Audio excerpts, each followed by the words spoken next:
जय यीशु सभी को। मत्ती सुसमाचार 26वां अध्याय 17 से 30 तक पद। यहाँ हमको देखने को मिलता है परमेश्वर अंतिम भोज की तैयारी करते हुए हमको देखने को मिलता है, और दूसरे भाग में परमेश्वर प्रभु भोज के अनुष्ठान के बारे में दिखाता है। अख़मीरी रोटी के पर्व के प्रथम दिन यीशु ने यीशु से पूछा, पसह का भोजन की तैयारी करें। उन्होंने कहा, नगर में अमुक के पास जाकर उससे कहो कि गुरुजी ने कहते हैं कि मेरे समय निकट आ पहुंचा है। मैं तुम्हारे यहाँ अपने शिष्यों के साथ पसह का पर्व मनाऊंगा। जैसे यीशु ने आदेश दिया था वैसे ही शिष्यों ने किया, पसह का भोजन तैयार किए। पसह का त्योहार एक हफ्तों के होता है, जो यरूशलेम में बहुत बड़ी भीड़ लगती है, और वहाँ भीड़ इकट्ठा होकर परमेश्वर के पुराने नियमों से चला आया हुआ रीति रिवाज है। उसके बाद हमको जो देखते हैं वो प्रभु भोज का अनुष्ठान के बारे में, जो एक ही बर्तन में खाने का वस्तु डुबा के सब मिलकर खाते हैं परमेश्वर के याद पर। परमेश्वर भी अपने शिष्यों के साथ वो करते हुए हमको देखने को मिलता है। वो रोटी लेता है, अनुग्रहित करता है और बोलता है, लो खाओ, यह मेरी देह है।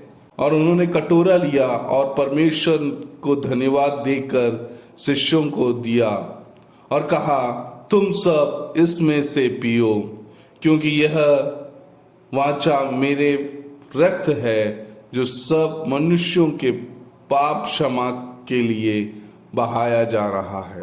एक अमृत के रूप में देते हुए हमको देखने को मिलता है। ये बोलता है कि जो इस भोजन को खाओ, द्राक्षरस को पियो, जो मेरा शरीर और मेरा रक्त है, जिससे तुम्हारे जीवन में परिवर्तन आएगा। मेरे इस कार्य को पूर्णतः अगर आप करते हो तो आपके जीवन में शुद्धिकरण का एक नया रास्ते को अपनाने वाले हो। पहले भाग में जहां वो पसह का त्योहार को मनाते हुए देखते हैं, दूसरे भाग में हमको देखते हैं प्रभु भोज के बारे में वो अपने आप को क्लैरिटी शिष्यों को देते हुए हमको देखने को मिलता है। एक ऐसा अटूट बंधन जो अनेकों के जीवन में परिवर्तन लाने वाला है। एक ऐसा न्याय का उदाहरण देते हैं जो जीवन में परिवर्तन लाने वाला था। जो कोई परमेश्वर पर विश्वास के साथ आएगा, परमेश्वर के डर मृत्यु से शुद्ध होने वाला रहा। पुराने जितने नियम कानून थे वो खत्म होके एक नया रिश्ता, एक नया कानून का आगमन होते हुए हमको देखने को मिलता है। मृत्यु के ऊपर विजय बनने का रास्ता दिखाते हुए हमको देखने को मिलता है। हमारा भविष्य परमेश्वर के संग है, वो देखने को हमको मिलता है। परमेश्वर की आत्मा का सानिध्य हमको देखने को मिलता है, और परमेश्वर के नए राज्य का निर्माण का नींव रखते हुए हमको देखने को मिलता है। और हमको देखने को मिलता है वहां वो परमेश्वर की स्तुति करते हुए। भजन संगीता 115 और 118 जो सालों से वो प्रार्थना करने के समय गुनगुनाने वाले गाने गीत को, एकमात्र परमेश्वर, जीवित परमेश्वर, वो हम और आपसे बोलता है, हर मृत्यु से विजय होने का रास्ता मैं ही हूं। जो कोई मेरे शरीर को और रक्त को प्राप्त करेगा उसके जीवन में परिवर्तन आएगा, उसके सारे पापों को क्षमा होगा, वो एक नए जीवन में प्रवेश करेगा।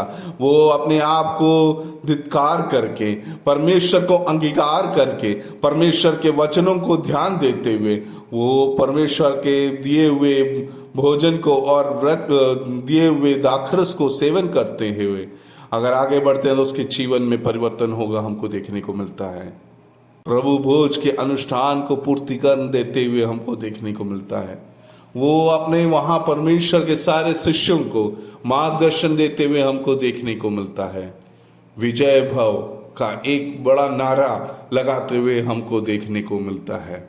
आए हम इस उपवास के समय अपने आप को तैयार रखें, अपने आप को 100% रेडी रखें। और ये कैसे? परमेश्वर तेरे नजर में जाने अनजाने जो भी पाप किए हैं हम, उसको तू क्षमा कर, हमारे जीवन को तू शुद्ध कर, हमारे जीवन को तू अनुग्रहित कर, ताकि हम तेरे बताए हुए रास्तों पे चलते हुए प्रभु जी तेरे शरीर को और तेरे रक्त को प्रभु जी शारीरिक रूप से, मानसिक रूप से, अपने सोच विचार में प्राप्त करके अच्छे मनुष्य बन के आगे बढ़ सके। इसलिए हमें तो उस अनुग्रहित कर, सहायता कर। परमेश्वर की स्तुति हो। आमीन।